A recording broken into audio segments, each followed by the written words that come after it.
like to draw you a most beautiful and rare animal. It's called the Okapi.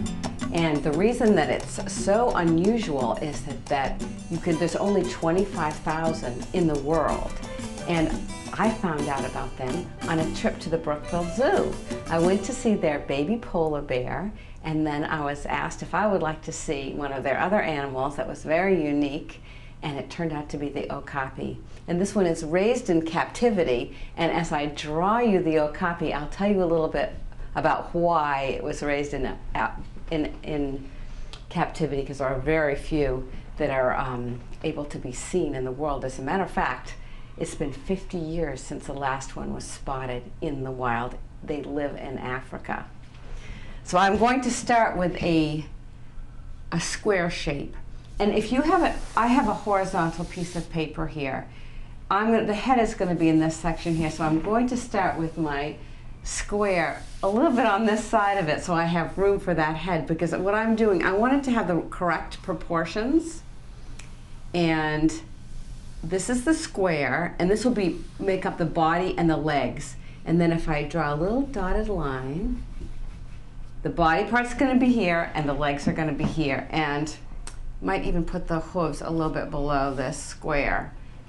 And this is the basic body shape of it.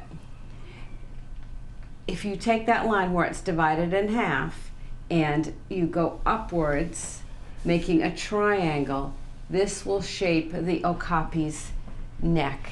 And the Okapi is, when they first heard about this, Westerners, Africans have known about it since thousands of years, but the first Westerners who heard about it thought people were talking about a jungle horse or some sort of zebra kind of animal. Nobody really knew. This was in the 1900s, and a man named Harry Johnson was the one who really discovered it.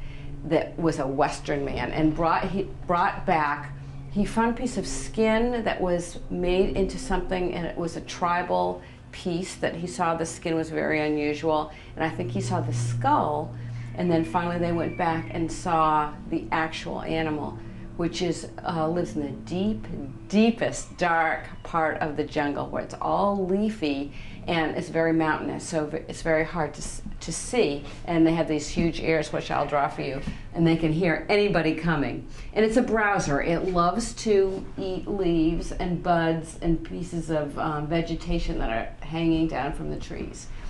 And here's your cone, and then the face, I'm going to make a triangle. And I've got his head about halfway up. I mean, it's raised halfway up. It's mostly going to be putting its head straight up to graze on some of these green leaves. But I just thought it was such an unnatural position, you'd have more fun drawing it as if it's just looking out, as if like looking for something good to eat. And the one I saw had its head in a normal stance, kind of like a horse.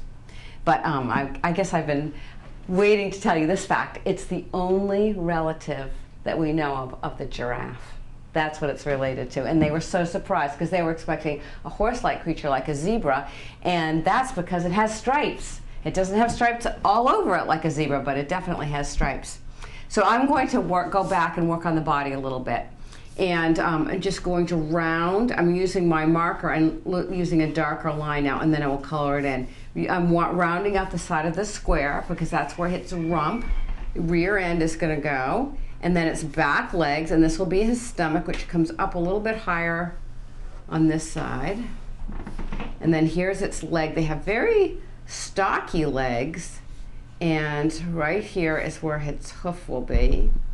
And they have a split hoof that is something that, well, a zebra would have a horse like a hoof, and this would have a hoof like a giraffe, which has a split in the middle. Here's a little picture of it. It would look like that. And a reindeer would have a hoof like that. That's from the front, so you can see the split. But thick ankles, there's the split right there. And then here's the front one. And like the zebra, it has very marked shoulder. You really see that line right there when you're looking at the Okapi, when I was looking at the Brookfield Zoo. And they were pretty tame. They had been brought up as babies in captivity. And then when I saw it, it had been always used to people. But when I did go inside the enclosure, they said be very careful, because if it gets spooked, if you know horses, that all of a sudden horse can sense that something's not right, and it can burst in a short burst of speed off, and it could have knocked me over or something. So they said, you know, stand a little bit back and make sure it can see you. So he's got, let's say one foot is behind the other. And since this leg is behind, I'll be using some shading to make it look further back. And it doesn't come quite as far down as this first foot, because it's coming from the other side of its body. And sometimes when I'm drawing an animal that's four-legged, I may try to attach this leg in my mind, so I know that, well, this is where the shoulder would be on the other side of it. And he has his body turned slightly away from us, so this leg would be further back. And then this one will come down, and that's the hock where the leg turns. And there's that split hoof. Very agile animal. I guess it really can go fast. And like the giraffe, I think this is so amazing. Horses walk with their right front foot and their right rear foot, then their left front foot, and then their left rear foot. They don't always start with the right one. I don't mean to make you think that. But like a giraffe, it goes one side, then the other side. Right hind leg, right front leg, then the other side. And that's part of the reason that they started suspecting about the giraffe, and then they saw the skull, and they said, oh yes, that's related to a giraffe. And then there's something else that I'm going to tell you that's very much, two other things that are very much like giraffes. And they have a very high shoulder compared to the haunches of the animal. So you could draw that one on just a little bit of a high rounded shape on that end of the square, because they do have a sloping back. You can see it in this photograph right here, how it slopes down a little bit. A giraffe at the angle's even more down. And I don't know why that is, but. So here is his neck. Very thick neck, whereas a giraffe's thin. And then here's the head. It's very unusual. Just forget about what you know about drawing a horse, because they have a tiny little muzzle. And here's its nostril, which you won't be able to see when I'm painting it in, because it's really velvety black. And velvet is the key word here. They are very velvety. And then right here, this is where it comes in very deeply, and then underneath, it forms like a half moon shape underneath. That's just the way it looks. It's very unusual. A horse would have a jowl here. This one goes like this. And it has huge ears, and that is because in the forest, it's the predator that is most dangerous to it is the leopard, very muscular, large cat, and they have spots, and they will sneak up on them or come hanging from a tree, and they'll be in a tree and then jump down on the Okapi, and the Okapi will use those ears just like to capture any kind of noise that will serve as an alarm, and then they'll run off. So there his ears, they're swiveled towards the front because he's looking for anything that could be worrisome, like a leopard would be. Now here's another one that's going to be surprising. Go from the very back of its skull to the tip of its muzzle, and halfway between, that's where his eye's going to be. You know, I would put it up here, wouldn't you? But no, it's much further forward in its face, and that makes it a little bit unusual to draw. And then it has kind of a dent right here, like a horse, and then a very, very deep dent right here where the head hitches to the body. And then there's a little line right there. And the coloration. You'll be so surprised, because he's this beautiful brown color, and then it stops right here and becomes white, and the ears are brown. But we'll get to that when I color him in. And he has kind of a donkey-like tail. He kind of clenches it and puts it right tight on his back, the back of him. And it has a little bit of a tassel on it. And the cutest thing, we saw a baby Okapi at the zoo, and they have like a little mane, just like a horse's mane, which disappears when they're about 18 months old. I thought that was so unusual. I said, what is that? Oh, I forgot that they had a mane. Then it turns out it disappears. So that's pretty much the shape of the okapi. I'll make in the skull, it goes, I think it has a little bit of a humpy part right there. And if this was a boy, shall we make it a boy?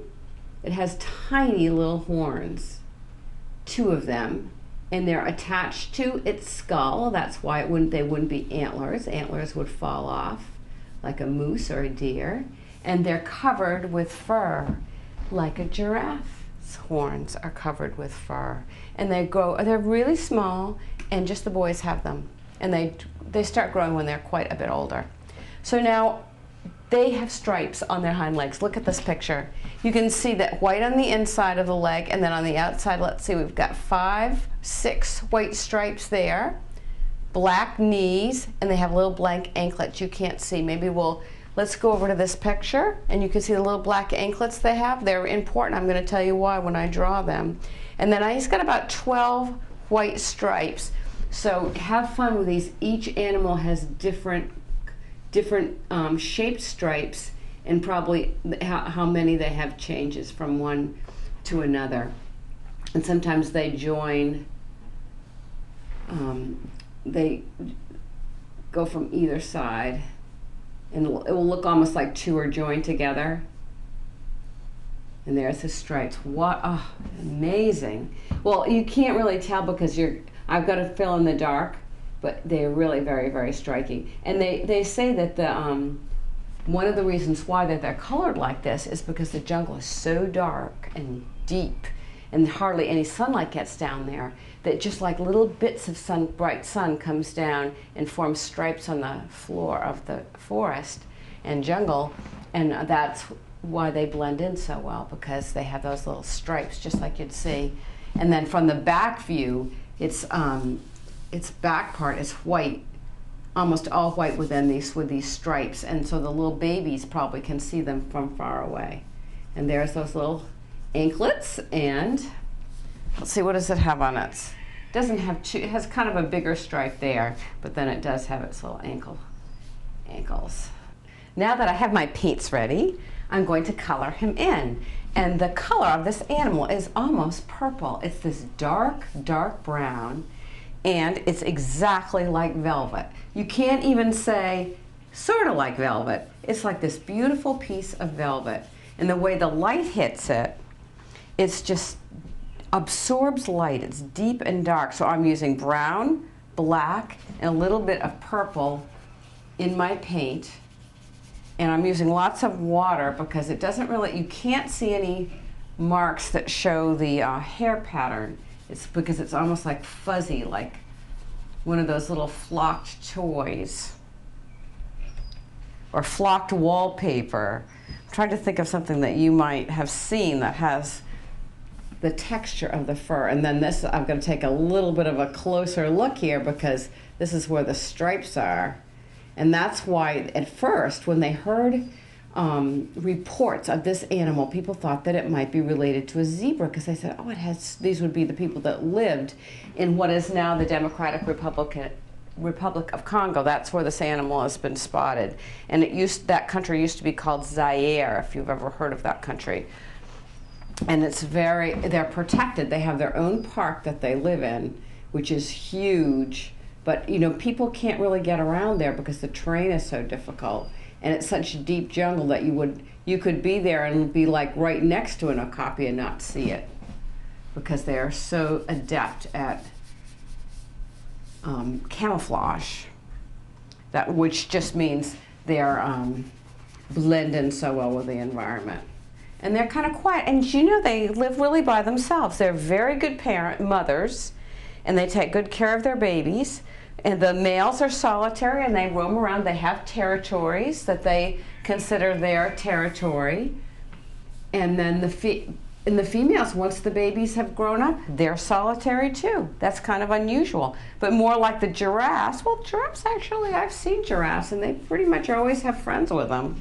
But this is a solitary animal, and they don't make very much noise. I mean, I think the only noises that you hear would be the baby and the mother, and then once they're grown up, they hardly talk at all. I think the baby, I read, makes like a little bleating noise. When we were seeing the ones in Brookfield Zoo, they weren't making any noise. But you know what I read? That they, when the mother feels that her baby is threatened, they stamp, stamp, stamp on the ground and make this stamp, stamp, stamp noise to show whatever is trying to get too close, stay away. And I guess they defend their young very, very well, probably with those hooves. And it's a very heavy animal, stocky. You could call it a stocky animal, but very, very beautiful. And now it's more black on those little patches on its knees, and that goes all the way around the leg. And then also it's on its anklets. And these anklets, the reason it's so interesting is they leave a scent marking, which a giraffe doesn't do, but some members of the, well, that I know of the antelope family will have markings that they will, scent markings that they'll leave. And it just tells the other okapis, it's a hard word for me to say, that somebody else has been there. Now the face is kind of this cream colored. So almost like, I almost call it a dun color. It's cream, but it's got a little bit of gray in it. And I'm mixing that up now. And I'll try to put a little shading there, and then darker on the forehead, and then around the eye. And it has kind of like, you know how Paul McCartney, the Beatles' eyes, has kind of very accentuated lid? That's the way its eyes are. And so there we go. And then this little area right here, this indentation right there. And then the rest of the skin is kind of that camus color. There. And then we'll do the ears. And they're more brown. The ears are more brown. And then they swivel around so they can hear any kind of sound. We saw that at the zoo. We saw them swiveling their ears around. And the outsides are more brown, and then the insides are a little bit lighter colored. And the horns are dark. And this little, I'm just going to go over the face again because the front of the face is dark. If that was facing you, you could see it a little bit better. And then the muscle's really dark. It's black. It covers up those nostrils. So I'm just going to go right over it. Oh, I've got almost blue there, so I'll put a little more brown in. That's how I make my black for my books and everything. I just use blue and brown together. And then his eye. Oh, and that's the way they look. They kind of had this look like they're peeking around. It was a pretty gentle animal, the one in the zoo. I mean, it was in captivity, but some animals never tame down, and this one was very, very gentle. And we saw the baby too. It was really fun to see the baby. Now this leg, I'm just putting a little bit of a gray wash over because I want that leg to recede because it's further away from us. And you'll see it makes it look a little bit more realistic to have that leg go back in space. And actually I could have done the shading first, but I haven't. I've chosen to do it last. So under the neck, I'm making a little bit of a darker color. I'm just using like a little bit of blue. And by the way, I never did watercolors when I was a child learning to draw. I usually used my colored pencils, and it's just, this is the easiest way to demonstrate. But if I were you, I would use some markers. Colored pencils are even better because you can get those, you can use the side to shade. And then around, he has a muscle in the back of his leg, just like a horse would. Oh, he's starting to look right. This is really quite close to the color. I mean, it's kind of, some lights it looks purple, some lights it looks brown. And then, you know what else? I'm going to use a little water, and this is a trick I use in my books. I've just got water on my brush now. I'm just going to take away some of that paint because the skin kind of, I don't know whether it's got folds in it, but it kind of almost has vertical stripes on the neck. And that's just about what it looks like right there. Now I want to blend in this shading, so I've just got water in my brush again, and I'm just taking that water and going over that so it doesn't look quite so harsh, that line where I've got the shadow. Taking away a little paint there.